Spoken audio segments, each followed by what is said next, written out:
My name's Anthony. I'm here to show you how to Bluetooth your phone to the brand new Honda 23 CR-V. Super simple, super easy, and I'll be showing you how to Bluetooth it. So you can Bluetooth it, but you can also use your brand new to the 23 wireless CarPlay, Apple CarPlay, and Android Auto. So I'm going to show you how to do that. So all you have to do is make your phone discoverable up here. So make it discoverable on your Bluetooth. So my Bluetooth is on. And then I'm going to go over here. I'm going to go to Bluetooth audio. And it says there's no device connected, so we're going to go connect a new device. And then right over here, Honda CR-V. So I'm going to click on that, and it's go to connect.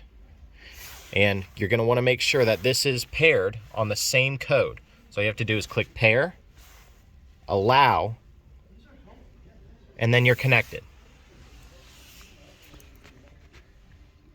So it'll give you here, you can just do your regular Bluetooth, which I can just click connect, or you can go right here, do your regular Apple CarPlay. So I'm just gonna click connect, gonna hit yes, and then boom.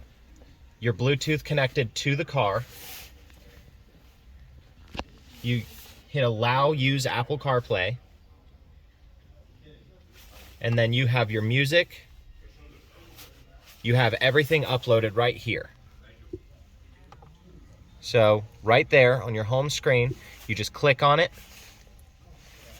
and then you have navigation, your music, calling, and texting, all hands-free. Super simple, super easy.